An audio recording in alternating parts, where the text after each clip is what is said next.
একটা রাজনৈতিক দলের প্রধান এই গণ অভ্যুত্থানের নেতা এই কার্যালয়ের সামনে এইভাবে প্রকাশ্যে হামলা করে পার পেয়ে যায়, আগামীতে সুষ্ঠু নির্বাচন হবে?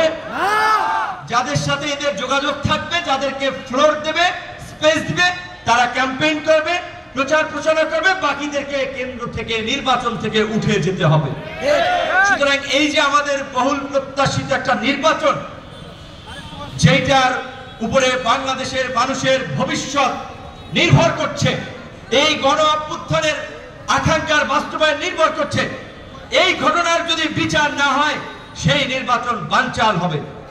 কাজেই পুলিশ প্রশাসনের ঊর্ধ্বতন কর্তৃপক্ষ, সামরিক বাহিনীর, সেনাবাহিনীর ঊর্ধ্বতন কর্তৃপক্ষ তারা যদি না চান যে দেশে নৈরাজ্যকর পরিস্থিতি ঘটুক, ফ্যাসিবাদের পুনর্বাসন ঘটুক, তাহলে তাদেরকে এই ঘটনার একটা স্বচ্ছ তদন্ত করে জড়িতদেরকে বিচারের মুখোমুখি করতে হবে।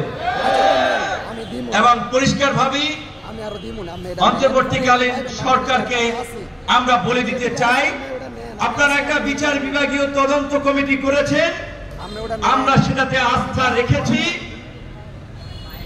আমরা সরকার বিপদে পড়ুক, দেশে আমাদের এই আন্দোলন প্রতিবাদের সুযোগ নিয়ে অন্যরা নৈরাজ্য করুক, আমরা সেটা হতে দিতে চাইনি, যেই কারণে আমরা কোনো কঠোর কর্মসূচি দেই নাই। কিন্তু আমরা কিন্তু বেয়ারা, আমরা অপ্রতিরোধ, আমরা আপোষহীন, আমরা হাসিনার সাথে আপোষ করি নাই। হাসিনার ডিজিএফআই, এনএসআই, এসপি কারোর কথায় আমরা মাথা নত করি নাই। সুতরাং আজকের যদি কেউ ভেবে থাকে আমাদের উপরে একটা আক্রমণ করে আমাদেরকে ভয় দেখিয়ে জাতীয় পার্টিকে পুনর্বাসন করবে, আওয়ামী লীগকে পুনর্বাসন করবে, আমাদের জান জবান থাকতে তারা সেটা পারবে না। এইটা আমরা হতে দিব না।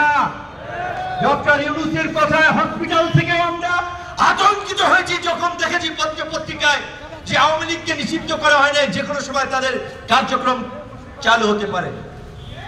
এই বক্তব্যে জানি না তিনি এসে এখানে কি ব্যাখ্যা দিয়েছেন, এটা কথার কথা হয়েছে নাকি, সেই জবাব সরকারকে দিতে হবে।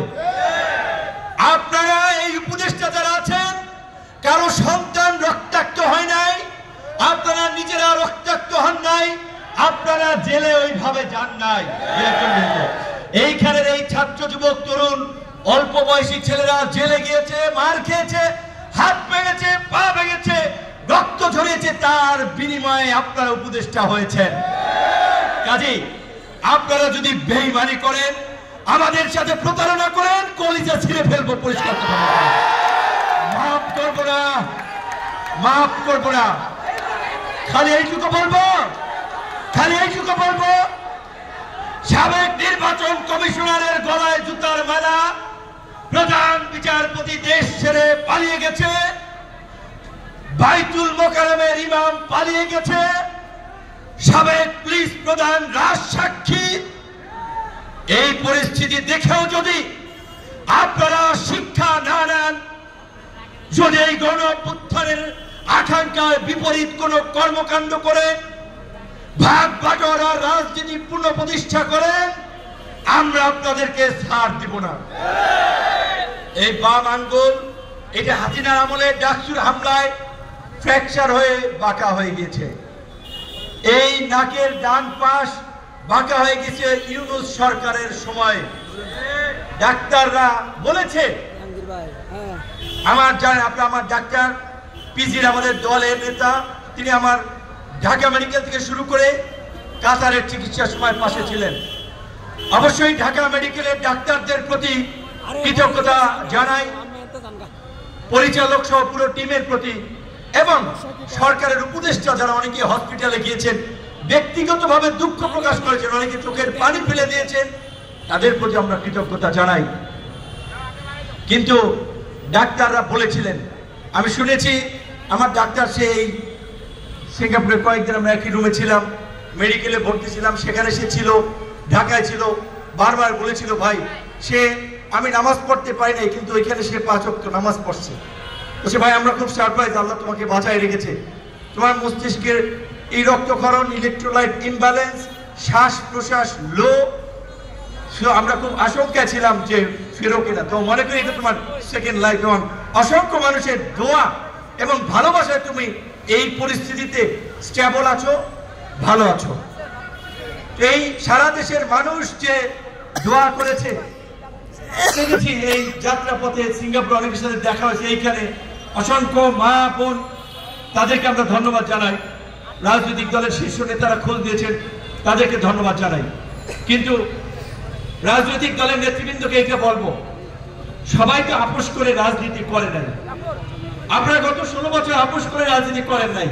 কাজী একটা রাজনৈতিক দলের প্রধান এইভাবে বিনা কারণে কার্যালয়ের সামনে রক্তাক্ত হওয়ার পরেও যদি এই দস্যুরা পার পেয়ে যায়, আগামীতে কিন্তু অনেকের ভাগ্যে এই পরিস্থিতি বরণ করতে হবে। নিশ্চয়ই 2007 সালে তারেক রহমানের সাথে যা হয়েছে আপনারা ভুলে যান নাই। জামাতের নেতা, বিএনপির নেতাদেরকে ফাঁসির প্লট তৈরি করা হয়েছিল, ভুলে যান নাই।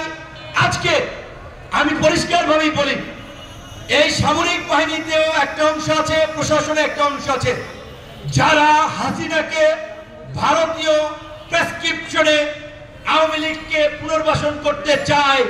কাজেই তাদের বিরুদ্ধে যদি আমরা না দাঁড়াই, তাদের বিরুদ্ধে যদি ব্যবস্থা না নেওয়া হয়, তাহলে আমদালিব রহমান পার্থ বিএনপির সমাবেশে একটা কথা বলেছিল যে যারা জুলাই গণঅভ্যুত্থানের প্রোফাইল লাল করেছিলেন, আওয়ামী লীগ কোনোভাবে এই দেশে কামব্যাক করতে পারলে জীবন লাল করে দিবে।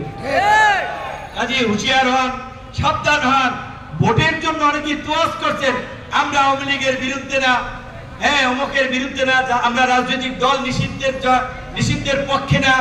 এত দুর্বল ইমান নিয়ে রাজনীতি করা যায় না। আপনাদের এই দুর্বল ইমানের কারণে আপনারা 16 বছর খেসারত দিয়েছেন।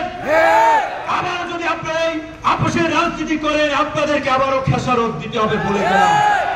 কাজেই এইটুকু অনুরোধ থাকবে, আওয়ামী লীগের প্রশ্নে, আওয়ামী লীগের দোষকদের প্রশ্নে আমরা জীবন থাকতে যেন আপোষ না করি। অবশ্যই আমরা বলেছিলাম যে ডক্টর ইউনূসের সামনে সুযোগ ছিল দক্ষিণ আফ্রিকার নেলসন ম্যান্ডেলার মতো যারা গুরুতর অপরাধ করেছে, এই গণঅভ্যুত্থানে গণহত্যায় জড়িত ছিল, তাদের বিচার করে গোটা সমাজকে ঐক্যবদ্ধ করে একটা রিফর্ম অ্যান্ড রিকনসিলিয়েশন প্রক্রিয়ার মধ্য দিয়ে নতুন বাংলাদেশ বিনির্মাণ। ডক্টর ইউনূস সেই দিকে যেতে পারেন নাই। তার সামনে সুযোগ ছিল সিঙ্গাপুরের ফাদার এবং প্রতিষ্ঠাতা লি কুয়ান ইউর মতো একজন বেনিফুলেন্ট, কিছুটা মনে করেন সাময়িক সময়ের জন্য কঠোর হয়ে দেশের অর্থনীতি অবকাঠামোকে একটা পর্যায়ে নিয়ে গিয়ে মানুষকে উন্নত জীবন যাপন দান করা। ডক্টর ইউনূসের সরকার সেটাও ভাবেন নাই। ডক্টর ইউনূসের সামনে সুযোগ ছিল মালয়েশিয়ার মাহাথির মোহাম্মদের মতো বাংলাদেশকে একটা উন্নত রাষ্ট্রে পরিণত করার প্ল্যান পরিকল্পনা নেওয়া। ডক্টর ইউনূস সেই পথেও যান নাই। তাহলে ডক্টর ইউনূস লি কুয়ানের পথে যান নাই, মাহাথির মোহাম্মদের পথে যান নাই, নেলসন ম্যান্ডেলার পথেও যান নাই। তিনি এখন যেই দিকে আছেন, একটা নির্বাচন কইরা কোনো মতে বিদায় নেওয়ার। কিন্তু তারা যেই পলিসিতে আগাচ্ছেন তাতে নির্বাচন হবে না। তাতে নির্বাচনের আগে অনেক ধরনের ক্রাইসিস তৈরি হবে, গুপ্ত হত্যা, হামলা বাড়বে এবং এতে ইন্ধন দিবে প্রশাসনের মধ্যে থাকা, আর্মিতে থাকা, পুলিশে থাকা, সচিবালয়ে থাকা, উপদেষ্টাদের মধ্যে থাকা হাসিনার লোকেরা। আমাদের শ্রমিক নেতা আব্দুর রহমানকে, তাকে যারা মেরেছে, সেইটা যদি তার কাছ থেকে জানি জেসার পুলিশের গাড়ির সামনে একটা গাড়ি দিয়ে তুলে নিয়ে গেছিল, 100% আমি বলতে পারি এইখানে গোয়েন্দা সংস্থার লোকেরা, আইন শৃঙ্খলা বাহিনীর জড়িত। তাহলে ওয়াই ভিপি নূর ওয়াজ টার্গেটেড? কেন ভিপি নূরকে আক্রমণ করা হয়েছে? বাকিদেরকে মেসেজ দেওয়ার জন্য। আব্দুর রহমানকে আবার এই আক্রমণ করা হয়েছে। কাজে আপনাদেরকেও সংগ্রাম করে বেঁচে থাকার জন্যই প্রস্তুত থাকতে হবে। শুধুমাত্র মুখে বললে হবে না। লড়াই লড়াই লড়াই চাই, লড়াই করে বাঁচতে চাই। বাধা দিলে ভাববে লড়াই, সেই লড়াই জিততে হবে। যেখানে বাধা আসবে, সেদিন আমরা এখানে ভুল করেছিলাম, আমরা যদি কাউন্টার প্রতিরোধ করতাম, আমরাও দেখাই দিতে পারতাম। কাজে আর মার খাওয়া যাবে না, হয় মারবো না হয় মারবো, কথা পরিষ্কার। সেইভাবে আপনারা প্রস্তুতি নেবেন। আমার নামে প্লিজ দাঁড়ান, আমার নামে স্লোগান দিয়ে লাভ নাই। এগুলো বলার যে বিপিনুর ভয় নাই রাজপথ ছাড়িনি, আমি কি 7 বছরে রাজপথ ছাড়ছি? আমি কি ভয় পাইছি?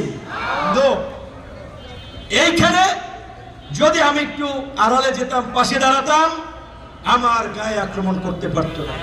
কিন্তু সেনাপতি কখনো সৈনিকদেরকে বিপদের মুখে ফেলে রেখে পালাতে পারে না, কখনো নেতারা কর্মীদেরকে মাঠে ফেলে রেখে পালাতে পারে না। আমি আমার সহযোদ্ধাদেরকে রক্ষা করতে গিয়ে রক্তাক্ত হয়েছি, আমার সহযোদ্ধারা আমাকে রক্ষা করতে গিয়ে আঘাত তাদের গায়ে নিয়েছে। সেই সমস্ত সহযোদ্ধাদের প্রতি আমার সালাম। সর্বশেষ একটা কথাই বলবো,